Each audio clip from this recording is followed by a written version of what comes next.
नमस्कार, मैं शौर्या मिश्रा और आप देख रहे हैं सी न्यूज़ भारत। वक्त हो गया है न्यूज़ बुलेटिन का। इस बुलेटिन में बात होगी बड़ौदा की, जहां स्टैचू ऑफ यूनिटी सड़क पर 2 महीने से खतरनाक कटाव बना हुआ है, जिससे लोगों में रोष व्याप्त है। साथ ही बात होगी कोटा की, जहां ऑपरेशन क्रिमिनल डस्टिंग के तहत 2 आरोपियों को दबोचा गया है। ऐसी तमाम खबरों पर करेंगे विस्तार से चर्चा। डभोई के थरवासा चौराहे के पास स्टैचू ऑफ यूनिटी सड़क पर 2 महीने से खतरनाक कटाव बना हुआ है, जिसे प्रशासन ने ठीक नहीं किया। यह गड्ढा मुख्य सड़क पर है, जहां हजारों पर्यटक वाहनों की आवाजाही रहती है और रात या तेज रफ्तार में आने वाली गाड़ियों के लिए यह जानलेवा साबित हो सकता है। आश्चर्य की बात यह है कि स्टेट हाईवे अधिकारियों का कार्यालय इस खतरनाक स्थल से महज 500 मीटर की दूरी पर ही स्थित है, फिर भी कोई कार्रवाई नहीं हो रही है। स्थानीय लोग प्रशासन की निष्क्रियता पर आक्रोशित हैं और सवाल उठा रहे हैं कि अगर कोई बड़ा हादसा होता है तो जिम्मेदार कौन होगा। डभोई से सी न्यूज़ संवाददाता लाल भाई भटियारा की रिपोर्ट। इंदौर में इंटरनेशनल सोसाइटी ऑफ कोलोप्रोक्टोलॉजी द्वारा आयोजित वर्ल्डकॉन 2026 में विशेषज्ञों ने बताया कि पाइल्स अब केवल उम्र से जुड़ी बीमारी नहीं रह गई है, बल्कि बदलती जीवन शैली और फास्ट फूड, अनियमित दिनचर्या, तनाव, लंबे समय तक शौचालय में बैठना जैसी आदतों के कारण यह तेजी से फैल रही है। डॉक्टर नीरज गोयल और डॉक्टर राय पाटनकर ने कहा कि पाइल्स जानलेवा नहीं है, लेकिन लंबे समय तक ब्लीडिंग होने पर एनीमिया हो सकता है। लेजर तकनीक से अब इसका इलाज सुरक्षित और दर्दमुक्त संभव है। विशेषज्ञों ने कब्ज को रोकने और हेल्दी बोल आदतों के लिए पर्याप्त पानी पीने, फाइबर युक्त फल सब्जियां खाने, नियमित योग और व्यायाम करने की सलाह दी है। डॉक्टर ईशान चौरसिया और डॉक्टर मयंक गुप्ता ने बताया कि युवाओं और महिलाओं में पाइल्स के मामले बढ़ रहे हैं, लेकिन समय रहते जीवन शैली सुधार कर इसे काफ़ी हद तक रोका जा सकता है। जी बिल्कुल। मैं यहाँ पे फैकल्टी की तरह आया हूँ और ये एक बहुत ही अच्छी कॉन्फ्रेंस है। करीब 2,500 लोग यहाँ पे आए हैं और 300-400 फैकल्टी हैं। बहुत सारे इंटरनेशनल फैकल्टी भी आए हैं। यहाँ पे हम बात कर रहे हैं बड़ी आंत, कोलोन और रेक्टम, गुदा जिसको बोलते हैं, उसकी जो बीमारियाँ होती हैं उनका निवारण कैसे करना है और उनकी सर्जरी कैसे सेफली करनी है। तो हम यंग सर्जन्स को ट्रेन कर रहे हैं और खुद भी सीख रहे हैं। बड़ी आंत के कैंसर को लेकर तमाम भ्रांतियां हो जाती है शुरू में, उसको लेकर के जी, बड़ी आंत का कैंसर देखिए हमारी कंट्री में बहुत कॉमन होता जा रहा है और मेरा ये निवेदन है सभी लोगों से कि उसको अगर हम अर्ली स्टेज में डायग्नोस कर लेते हैं तो वो क्योरेबल हो जाता है। उसके सिम्टम होते हैं जैसे खून आना स्टूल के अंदर, भूख ना लगना, पेट में मरोड़ होना, लूज मोशन होना या कॉन्स्टिपेशन होना। तो उस सिचुएशन में अब जैसे लैट्रिन में खून आता है वो आपका पाइल्स में भी आ सकता है, तो कैसे डिफर करेंगे? तो स्पेशलिस्ट का रोल आ जाता है। स्पेशलिस्ट के पास जल्दी जाएं, वो जो जांच बताते करें। अगर कैंसर को हम जल्दी पकड़ लेते तो हम उसको बिल्कुल 100% क्योर कर सकते हैं अर्ली स्टेज में। तो इसलिए जानना जरूरी है। और आजकल रोबोटिक सर्जरी हम लोग करते हैं, बहुत आराम से मरीज का सर्जरी होता है, घर चला जाता है। तो ये सब चीज़ों को जानकारी जरूरी होती है। सर, यहाँ पर लाइव डेमो सर्जरी भी दी जा रही है, क्या कहना चाहेंगे? हाँ, जो यंग सर्जन आए हैं उनकी ट्रेनिंग के लिए उनको एक्सपर्ट्स लोगों ने सर्जरी करके दिखाई है, रोबोटिक भी और ओपन भी, कि भाई कैसे करते हैं। सारी गाइडलाइन को ध्यान में रखते हुए ऐसा किया गया है जिससे कि वो सीख सके। सर, इसे 11th माइलस्टोन बताया जा रहा है इस कॉन्फ्रेंस को, क्या कहना चाहेंगे? जी बिल्कुल, अभी 11 साल से ये चल रही है, इतनी बड़ी ऑर्गेनाइजेशन, और लोग हर साल इसमें नए लोग जुड़ते जा रहे हैं, इसलिए इसको इतना माइलस्टोन बताया जा रहा है। सारे यंग सर्जन जो इस तरह की सर्जरीज करना चाहते हैं, सीखना चाहते हैं, वो इस एसोसिएशन के द्वारा सीख रहे हैं और अपने अपनी जगह में मरीजों का फ़ायदा कर रहे हैं। आपका परिचय? मैं डॉक्टर दीप गोयल हूँ, मैं जीआई ऑन्को सर्जरी का हेड हूँ मैक्स बीएल के हॉस्पिटल न्यू दिल्ली में, और मैं Indian association of gastro endo surgeons का, जो कि 14,000 सर्जन्स की एसोसिएशन है, उसका मैं प्रेसिडेंट इलेक्ट हूँ। इंदौर के ब्रिलियंट कन्वेंशन सेंटर में आयोजित और आज इसका तृतीय दिवस है, 3rd डे है, क्या कहना चाहेंगे?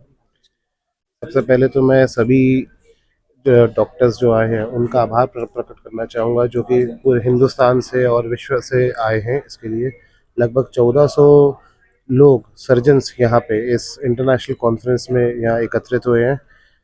देश के हर एक प्रदेश से, चाहे कश्मीर से कन्याकुमारी, गुजरात से लेकर मिजोरम, मेघालय तक, हर जगह से, हर शहर से कोई ना कोई आया है। इसके अलावा इंडोनेशिया से 17 लोग आए हैं, सिंगापुर से आए हैं, यूके से आए हैं, यूएसए से भी आए हैं।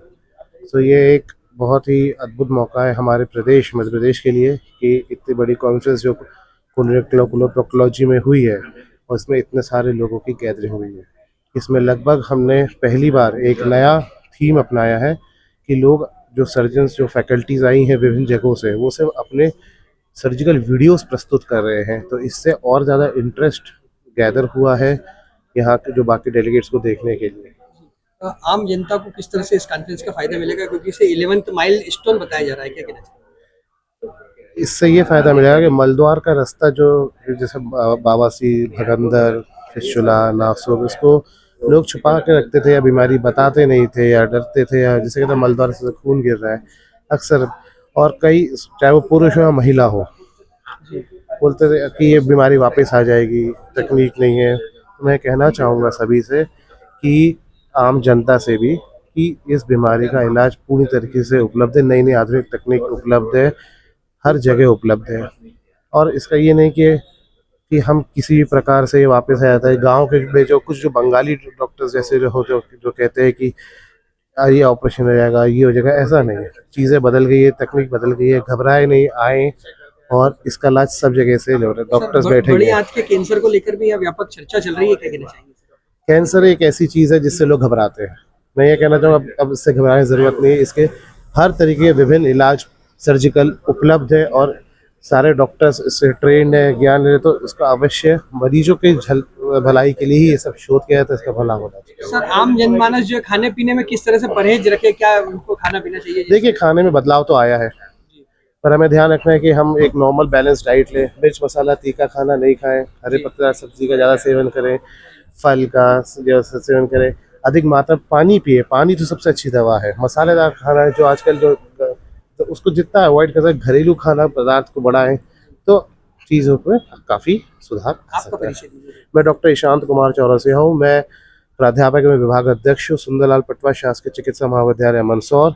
इस कॉन्फ्रेंस ऑर्गेनाइज सेक्रेटरी हूँ और अभी नवनिर्मित वाइस प्रेसिडेंट हूँ इस सोसाइटी का। इंदौर से सी न्यूज संवाददाता राकेश रायकवार की रिपोर्ट। कैथून पुलिस ने ऑपरेशन क्रिमिनल डस्टिंग के तहत 2 आरोपियों को गिरफ्तार कर 144 पव्वे अवैध शराब जब्त की है। पूछताछ में सामने आया कि दोनों कई चेन स्नैचिंग की वारदातों में भी शामिल थे। वहीं पुलिस अब उनके फरार साथी की तलाश में जुटी हुई है। कैथून से सी न्यूज संवाददाता सुरेश कुमार पटेरिया की रिपोर्ट। खबर यूपी के जनपद रायबरेली से है, जहां मिशन शक्ति 5.0 के दूसरे चरण के तहत महिला सुरक्षा एवं सशक्तिकरण के तहत एक कार्यक्रम का आयोजन किया गया। इसमें जिलाधिकारी हर्षिता माथुर और पुलिस अधीक्षक रवि कुमार ने भाग लेकर महिलाओं को जागरूक किया। शहर के फिरोज गांधी ऑडिटोरियम में आयोजित इस कार्यक्रम में विद्यालयों के छात्रों ने नाटक प्रस्तुत कर महिला अपराधों के प्रति जागरूकता का संदेश दिया। जिलाधिकारी ने महिलाओं से अपने अधिकारों के प्रति सजग रहने और किसी भी घटना पर तुरंत प्रशासन को सूचित करने की अपील भी की। वहीं पुलिस अधीक्षक ने महिला सुरक्षा को प्राथमिकता बताते हुए चलाए जा रहे अभियानों की जानकारी भी दी। कार्यक्रम में उत्कृष्ट कार्य करने वाली महिलाओं को सम्मानित भी किया गया। आइए जानते हैं इस अवसर पर और क्या कुछ बताया जिला के जिलाधिकारी हर्षिता माथुर ने। मैम, मिशन शक्ति के तहत आज कार्यक्रम आयोजित किया गया, क्या संदेश है? आज हम सभी यहाँ पर एफजी कॉलेज के ऑडिटोरियम में मौजूद हैं। यहाँ मिशन शक्ति फेज 5.0 के अंतर्गत एक भव्य कार्यक्रम का आयोजन हमारी जनपद की पुलिस प्रशासन के द्वारा और साथ में हमारे अन्य विभागों के समन्वय के साथ कराया गया है। बहुत अच्छी प्रस्तुतियां यहाँ पर हमने देखी हैं और एक अच्छी संख्या में यहाँ पर जो हमारी जनपद की सम्मानित महिलाएं हैं और अन्य सभी सम्रांत वर्गों के द्वारा आज इसमें प्रतिभाग किया है। एक अच्छा कार्यक्रम आज यहाँ पे किया है, जिसमें मिशन शक्ति के संबंध में सारी जो जागरूकता है उसके संबंध में जानकारी दी गई है। क्या होगी आम जनमानस, बेटियों को, महिलाओं को? देखिए, महिला सुरक्षा शासन की शीर्ष प्राथमिकता पे रहा है और जनपद में भी जो सारी एक्टिविटीज हैं, गतिविधियां हैं, सभी को समय पे किया गया है। जो हमारे साथ की यहाँ पर महिलाएं हैं और बच्चियां हैं, सभी के लिए मैं यही कहूंगी कि मिशन शक्ति का जो संदेश है वो सुरक्षा है, स्वावलंबन है, स्वास्थ्य है और उसके जितने भी प्रमुख घटक हैं उसको जरूर अपनी जीवन शैली में ढालें। और जो हमारी बच्चियां हैं उनके लिए भी हम लोग का एक बहुत महत्वपूर्ण भूमिका है, इसको हम लोग निभाएं और हमारा जो पुरुष वर्ग है इसमें जरूर अपना योगदान दें। रायबरेली से सी न्यूज संवाददाता मृदुलेश त्रिपाठी की रिपोर्ट। खबर यूपी के जनपद रायबरेली से है, जहां जनपद में हुई वर्षा एवं खराब मौसम के कारण किसानों के फसली नुकसान को लेकर जिला अधिकारी हर्षिता माथुर एवं पुलिस कप्तान रवि कुमार ने तहसील सदर क्षेत्र के राजा संग्राम गढ़ी मुतवल्ली का स्थलीय निरीक्षण किया। निरीक्षण के दौरान उन्होंने प्रभावित क्षेत्रों का जायजा लेते हुए जन सुरक्षा एवं राहत कार्यों की प्रगति की समीक्षा भी की। जिलाधिकारी ने अधिकारियों को सख्त निर्देश देते हुए कहा कि जनहानि, पशुहानि एवं फसल क्षति की घटनाओं को गंभीरता से लिया जाए और त्वरित कार्रवाई भी सुनिश्चित की जाए। साथ ही प्रभावित लोगों को तत्काल राहत उपलब्ध कराई जाए। उन्होंने सभी विभागों को आपसी समन्वय के साथ कार्य करने के निर्देश भी दिए। जिलाधिकारी ने स्पष्ट कहा कि किसी भी स्थिति में राहत एवं सहायता कार्यों में विलंब नहीं होना चाहिए और सभी सूचनाएं समय पर उच्च अधिकारियों को उपलब्ध कराई जाएं। निरीक्षण के दौरान कई वरिष्ठ अधिकारी भी मौजूद रहे। मैम, तेज बारिश और आंधी से जो है फसलों को नुकसान हुआ है क्या? देखिए, जो हमारा जनपद में मौसम के बदलाव के बाद जो भी क्षति हमारे किसान भाइयों के लिए और अन्य जो एक्सीडेंटल केसेस या विद्युत सुरक्षा, विद्युत से संबंधित केसेस थे, इसको लेकर प्रशासन कल रात से ही हम लोग सक्रिय थे। हमारे सभी मजिस्ट्रेट्स ने अपने अपने क्षेत्र में भ्रमण किया है। आज मेरे द्वारा भी एडीएम एफआर के साथ और पुलिस अधीक्षक रायबरेली के साथ भ्रमण किया गया। हमारे द्वारा जो क्षति हुई है उसका आकलन भी देखा जा रहा है और सभी संबंधित अधिकारियों को दिया गया है निर्देश कि किसी को भी असुविधा ना हो और जिनका जो भी मदद होनी है वो समयबद्ध रूप से दी जाए। रायबरेली से सी न्यूज़ संवाददाता मृदुलेश त्रिपाठी की रिपोर्ट। सिद्धार्थनगर के भवानीगंज थाना क्षेत्र में एक महिला की संदिग्ध परिस्थितियों में मौत हो गई, जिससे इलाके में हड़कंप मच गया है। मृतका के पिता ने ससुराल पक्ष पर हत्या का गंभीर आरोप लगाते हुए थाने में शिकायत दर्ज कराई है। बताया गया है कि महिला की शादी 3 साल पहले अरशद अली से हुई थी और उनके विवादास्पद संबंधों के कारण आए दिन झगड़े होते रहते थे। पुलिस ने शव को कब्जे में लेकर पोस्टमार्टम के लिए भेज दिया है और मामले की जाँच शुरू कर दी है। आपका कहाँ के रहने वाले और क्या समस्या है? हमारा नाम नूर मोहम्मद है। मैं जंगलीपुर का निवासी हूँ, थाना भवानीगंज। समस्या यह है सर, हमारी बेटी का शादी 3 साल पहले भवानीगंज थाना इदरीस के यहाँ हुआ था। उनके बेटे से अरशद अली नाम है। 3 साल में हमारी बेटी को बहुत प्रताड़ित किया हो, आए दिन टार्चर करता था। किसी लड़की से उसका फोन पे राब्ता है, बातचीत करता है। उसकी वजह से हमारी बेटी को आए दिन जो है ना वो कुछ ना कुछ गाली गलौज करता रहता था। 1 साल पहले जब मैंने इदरीस से शिकायत किया तो इदरीस अपने बेटे को कुछ डांटे बोले। वो हमारे पास फ़ोन लगा के मुझे रात को 10 बजे बुला रहा था, भवानीगंज जाओ। मैं बोला नहीं आऊँगा, तो बोलता तुझे देख लूँगा मैं। हमारी माँ बहन को गाली दिया, भद्दी भद्दी गाली दिया। घर पे आया, फिर फ़ोन लगाया, फिर मुझे भद्दी भद्दी गाली दिया और हमारी बेटी को आए दिन प्रताड़ित करता था वो। अभी क्या हुआ?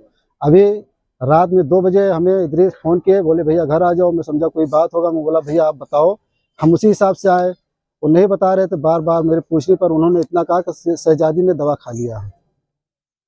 हम आए, जब यहाँ भवानी पहुँचे इनके घर पे तो देखे हमारी बेटी मृत पाई गई।